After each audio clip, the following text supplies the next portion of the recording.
Illinois baseball announced their schedule for the 2025 season, and they'll have some new teams standing in the way of them to repeat their Big Ten championship run from last year. With the conference expanding, the Illini will now play 30 Big Ten games instead of 24 for the first time ever. They will have 10 conference series, with only 4 of them being played at home. Big Ten play starts on March 7th when the Illini take on the Michigan Wolverines in Vero Beach, Florida.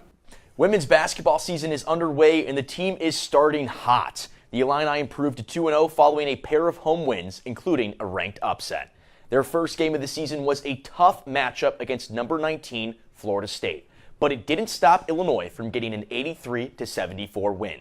4 Illini players scored double-digit points, with guards Makaira Cook and Adalia McKenzie reaching 20 for the night. Forward Kendall Bostic was right behind them with 18 points of her own. She also grabbed 9 rebounds, making her the 4th player in program history to reach the 1,000 rebound mark in her Illinois career. Illinois returned most of its starters from last year, and it seems that veteran leadership is paying off.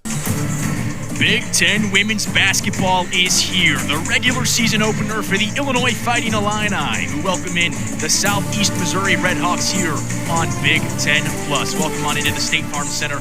I'm Andrew Burkey. He's Cooper O'Kelly. Cooper, this is a good one. 2 young teams looking to start off the season on a high note. SEMO, on the other hand, 10 newcomers out of their 14 players. They're going to have to rely on some new faces.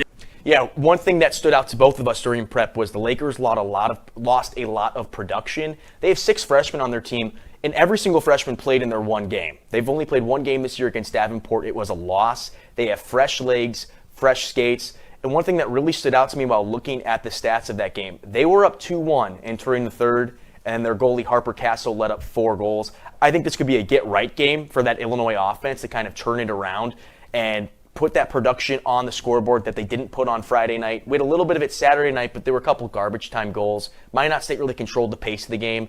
I think you get a win in Champaign, you go home happy, then you head over to Roosevelt on Saturday, go 2-0, get 2 wins back up over 500, and you're back on the right spot. Good evening and welcome to Illini Sports Night. I'm Andrew Burkey. And I'm Maisie Garrett. Maisie, Illinois football might have had this weekend off, but what a crazy week in college football. Bama loses, Miami almost lost, Michigan and USC lost. Ranked teams were dropping left and right. I know, and we even saw a goalpost walking down Broadway this weekend.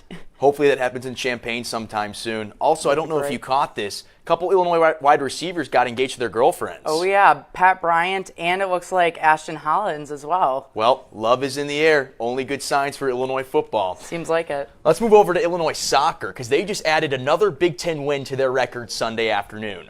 The Illini won 2-1. A big reason the Illini have been on track this season has been the play of quarterback Luke Altmaier.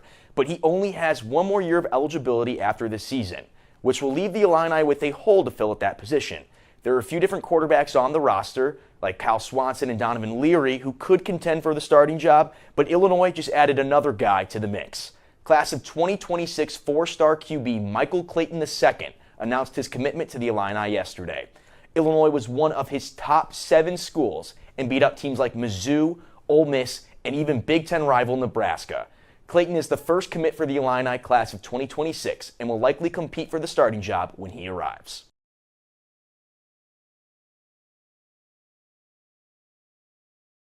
A lot of it is persevering. You talked about how you're not satisfied. You just want to keep going. You haven't made it and you're never going to make it.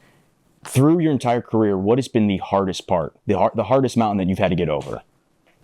The hardest mountain I had to get over, I think, is missing things, regular things, day-to-day things with my son.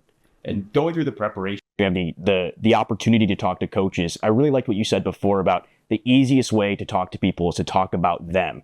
How do you maintain those relationships? Obviously, with Brett Bielema, he was with Wisconsin when you guys were calling those Big Ten championship games against Nebraska when they just joined the conference. Ryan Day, one of the top coaches, you guys are there quite often. How do you keep up with those relationships? Well, when you go on the campus, you talk to them. But if you make a connection, the key to relationships. We'll talk about the game this weekend. You've seen Ohio State at their best when they beat Texas. You've seen Illinois at their best when they beat USC.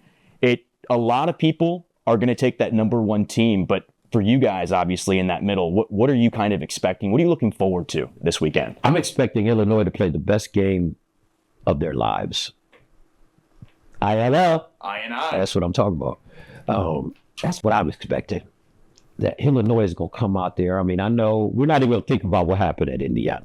We really like the way this helmet turned out. Well, you're not the only one. Everyone likes the way the helmet turned out. It looks amazing. When you get the call of them being like, hey, we'd like you to do the Illinois helmets for the 100th anniversary, what's going through your head?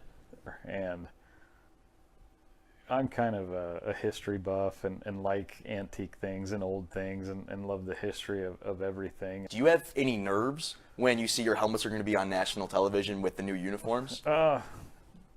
Always, yeah. There's nerves with it, yes, but Not many people are airbrushing football helmets. I saw you and another person in the country. How do you get into that? by accident. Yeah. So the other guy's Franny. He does Navy's helmets every year. You've been a part of some pretty powerful helmets so far. One that stuck out to me was Utah when they had the two players pass away. Does anything wear on you, like your responsibility? Like, what does it take to have such an emotional helmet when you're painting those? You want you want to make sure that you honor them. So you were injured last year, missed that postseason, the back half. How's your recovery been? How's the summer been?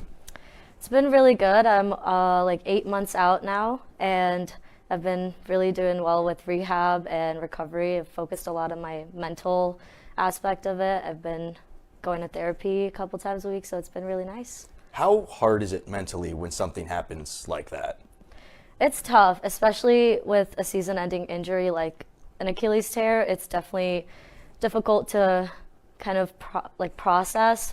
It wasn't too bad because I've had that pain for a long time, so I was able to kind of process it a little bit easier. So there's a little bit of good with the bad. Yeah. Okay, so even though you had your injury, what's your off season look like this summer?